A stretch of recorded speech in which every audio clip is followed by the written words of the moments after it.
Kedua pembalap Indonesia amankan podium lagi di Race 2 World Super Sport 300 Prancis 2024, sedangkan rider ini amankan juara 1. Kedua pembalap tersebut adalah Galang Hendra Pratama dan sang adik Aldi Satya Mahendra. Ajang dengan motor di kelas 300cc tersebut berlangsung selama 7 putaran di sirkuit Magny Course dengan panjang 4,411 km. Seperti pada balapan pertama, Galang Hendra Pratama mengawali race 2 dari urutan 12. Sementara itu Aldi Satya Mahendra yang merupakan pencetak pole position secara otomatis memulai balapan dari P1. Sejak awal balapan, keduanya mampu mengamankan 10 besar.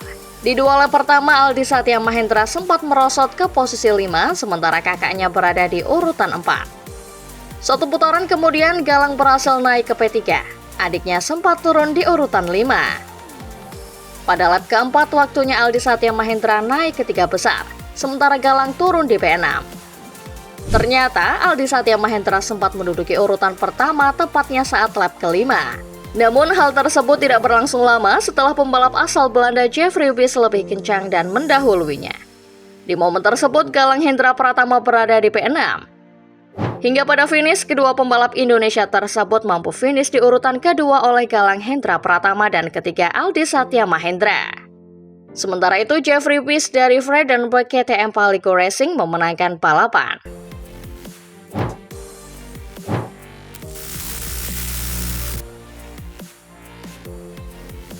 Hasil race 2 Red Bull Rookies Cup San Marino 2024, pembalap Indonesia Veda Ega Pratama bikin deg-degan selama balapan berlangsung. Pembalap Indonesia Veda Ega Pratama mengawali balapan kedua dari urutan 9. Saat balapan, rider kelahiran Gunung Kidul Yogyakarta itu langsung melesat ke urutan 5. Lalu meningkat posisi 4 dan perlahan ketiga di 3 putaran pertama. Bahkan pembalap dengan nomor 54 itu sempat berada di urutan paling depan. Tapi sayangnya kembali turun ke P4 setelah Valentin Perron, Alvaro Carpe, dan Brian Uriarte menguasai 3 besar. Lalu Veda kembali naik ke P3 setelah menyusul Brian Uriarte di 9 lap tersisa. Tidak membutuhkan waktu lama, Veda Ega Pratama naik lagi ke urutan kedua.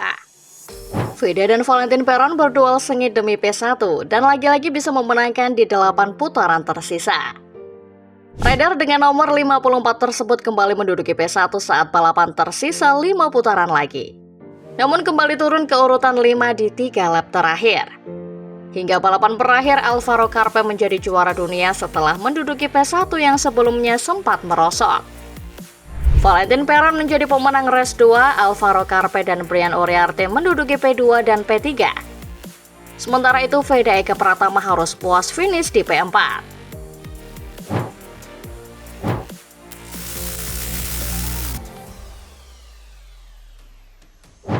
Juara dunia 8 kali ini berhasil meraih kemenangan beruntun di Misano setelah kemenangannya di Aragon akhir pekan lalu. Marquez berhasil menahan perlawanan dari juara dunia Francesco Bagnaia yang berada di posisi kedua. Sementara pemimpin klasemen Jorge Martin bertaruh dalam hujan yang semakin deras dan mengganti motornya dengan motor basah di pertengahan balapan. Namun hujan tidak terjadi dan Marquez mampu menambah keunggulannya atas Bagnaia dari Ducati dan membuatnya kini tertinggal 53 poin dari Martin dalam perebutan gelar juara. Marquez yang unggul 3,1 detik di akhir balapan setelah start dari posisi ke-9 mengatakan bahwa kemenangannya ini benar-benar tidak terduga. Terutama karena start dari posisi ke-9 tanpa adanya hujan mustahil untuk bertarung dengan para pembalap terdepan. Marquez menambahkan dirinya mampu berkendara dengan cara yang sangat baik, sangat cepat dan bertahan di awal paruh kedua balapan, dan kemudian menyerang di lap-lap terakhir. Martin masuk ke pit pada lap ke-7 untuk mengganti motor basah saat berada di posisi kedua. Namun Marquez mengatakan bahwa ia tidak pernah berpikir untuk mengganti motornya dengan motor basah Gresini Desmos edisi GP23-nya. Marquez menambahkan, tentu pada satu titik jika ada satu lap lagi hujan seperti itu, maka mungkin sudah waktunya untuk masuk pit. Ditambah ketika itu Marquez melihat tidak ada pembalap yang masuk pit dan hanya satu pembalap yang masuk. Marquez pun memutuskan harus tetap berada di lintasan dan inilah yang Marquez lakukan.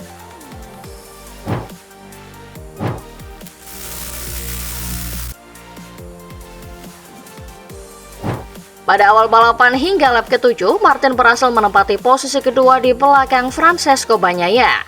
Kemudian tiba-tiba hujan turun. Martin pun memutuskan mengganti motor khusus setelan trek basah. Tapi hujan ternyata berlangsung singkat. Martin pun kembali lagi ke pitbox untuk mengganti motor ke setelan trek kering. Sayangnya, saat ganti motor kedua kalinya, Martin harus tertinggal jauh dari pembalap lain hingga akhirnya dia finish di posisi ke-15. Usai balapan, Martin mengaku telah melakukan kesalahan. Martin menyebut perjudiannya ini ternyata bukan pilihan terbaik saat dirinya sedang berjuang untuk meraih juara. Jadi, lain kali Martin berjanji tidak akan melakukannya lagi. Di balapan kemarin, Martin sadar seharusnya dirinya akan tetap membuntuti Bagnaia dan melakukan hal yang sama. Yang menghambat Martin kembali ke grup terdepan adalah kebingungan mengenai apakah dia tertinggal satu putaran yang menyebabkan dirinya tidak bisa menyalip, jadi Martin hanya berada di belakang dan hanya menunggu. Martin pun mengatakan setidaknya dirinya bisa mendapatkan 1 poin sebagai obat pelipur lara. Balapan MotoGP San Marino akhirnya dimenangkan Marc Marquez yang start dari posisi ke-9.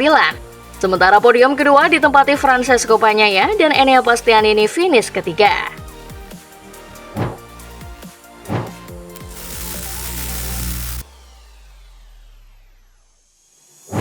Kerjasama sponsorship antara brand energi, raksasa minyak dari Spanyol Repsol dan pabrikan MotoGP Honda akan berakhir di akhir musim 2024 ini. Ini juga berarti Repsol yang memasuki MotoGP pada tahun 1995 dan merupakan bagian dari livery Honda NSR 500 pada saat itu. Kini di tahun ke-30 kemitraan ini, kolaborasi yang menghasilkan 15 gelar kejuaraan dunia pembalap, 11 kejuaraan dunia tim, 183 kemenangan balapan, dan 455 podium akan berakhir. Repsol telah memutuskan untuk tidak melanjutkan kontrak dengan Honda Racing Corporation di MotoGP setelah masa kontrak yang akan berakhir 31 Desember tahun ini. Ada banyak spekulasi hadir mengenai penyebab enggaknya perusahaan energi yang menorehkan angka penjualan tahunan sekitar 79 miliar euro untuk melanjutkan kerjasama ini. Prestasi pabrikan Honda yang tidak kunjung membaik semenjak Marc cedera sampai kepergian Marc Marquez dari Honda ke Ducati. Belum diketahui lebih lanjut kemana Repsol akan mengalihkan kekuatan sponsorshipnya untuk 2025 dan juga masih belum diketahui pula lebih jelas mengenai pengganti Repsol di pabrikan Honda. Di mana terakhir nama-nama brand energi lainnya seperti Petronas dan Valvoline bahkan sempat masuk list.